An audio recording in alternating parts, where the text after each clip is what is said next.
It was so hard.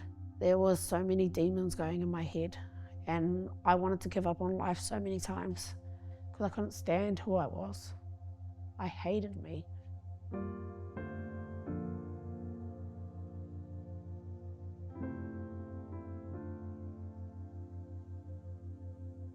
Kia ora, I'm Melie and welcome to the third series of Treading Water, where I speak to a range of different people about their mental health journeys.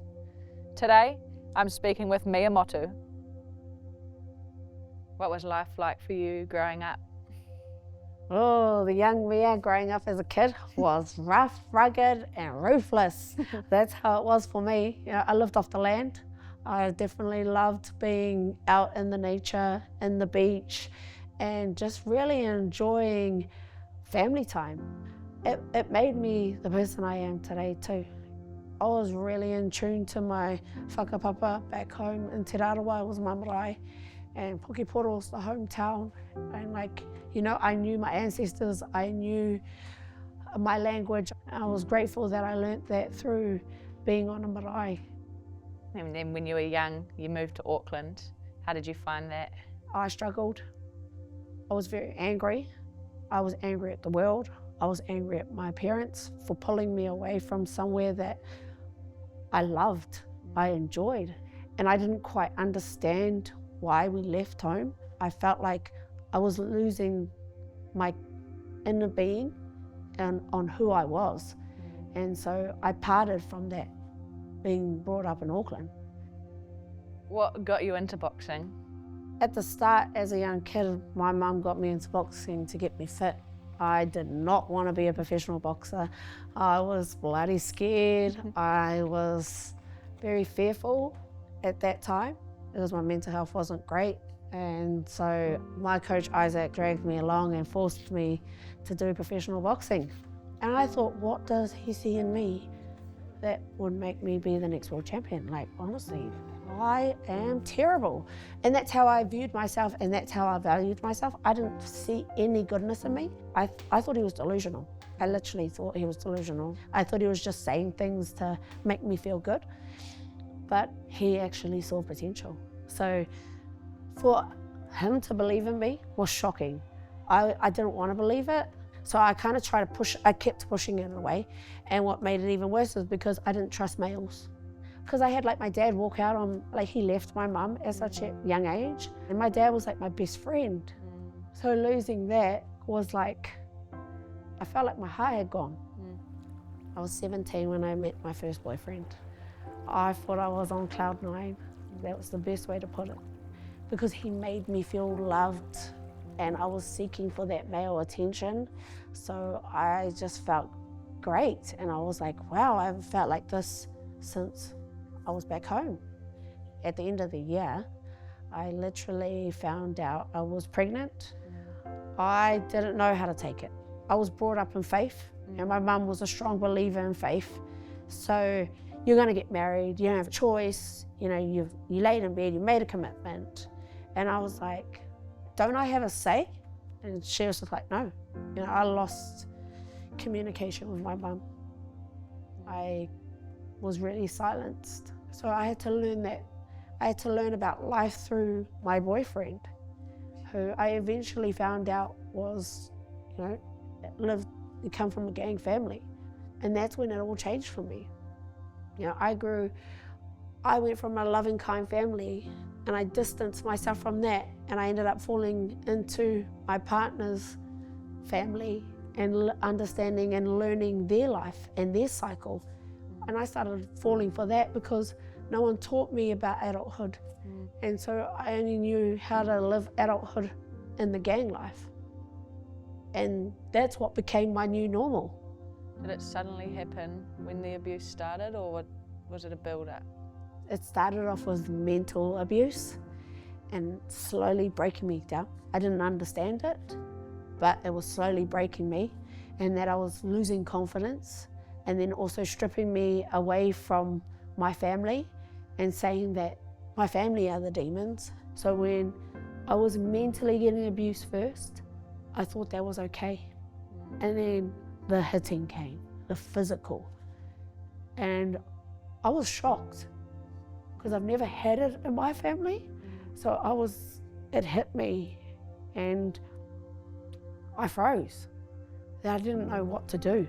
I was like, is this okay? They hit you because they're trying to make sure that you're okay and teach you a lesson. Were you scared? I was always scared.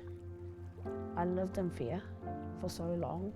I literally wished that he would just beat me to death and I would never wake up. That's how I felt every day.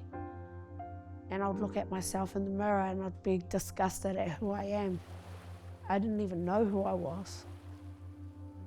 And that was the damage that was doing inside. There was more damage inside than there was outside. I was actually killing myself. I was killing my inner being, and I had no hope.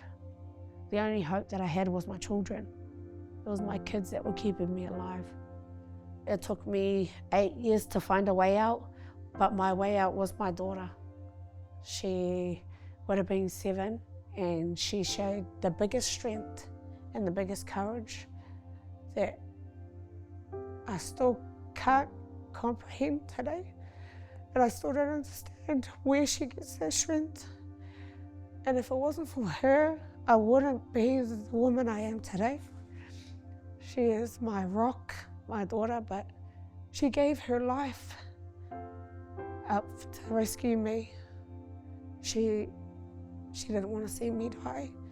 And so she stood in front of a knife and tried to kill herself to save me. And that was the hardest. And seeing my daughter do that for me, it showed me what courage was. I learned that day that my daughter was willing to give her life up for her mum. And I was like, if my daughter is strong enough to take on him and have no fear and rescue him, why can't I stand for her? Why can't I give that same courage she just gave me? And that day changed my whole mentality, and I took him on. And I didn't care how bad I got beaten. I didn't care whatever threat they threw at me. I was not giving up. I was fighting, and I would do everything in my power to make sure I get him. And I did. I got him in jail, and it was a relief once I did. And I continued to keep fighting. And so that's when I was like, I'm going to use my voice, and I'm not going to let them silence me, because that's what they did for 8 years. What would you tell someone today in an abusive relationship? Have a voice. Show courage. You are strong enough, but have a voice and speak. Honestly, don't leave that burden on yourself. There are people out there that will help you, and you do have a family, you do have a tribe that will support you and back you. But let everyone know that you're going through pain and struggle and that you're getting hurt. Don't live in that fear. It's okay to go through struggle. It's okay not to be okay. There's always hope, and there's always light at the end. It truly is. But have a voice, because once you are heard, you are heard. Do you still live in fear today? Today? No, I don't live in fear today. That changed from 3 years ago when I walked into beach boxing. That changed 3 years ago. That's when I started finding who I was.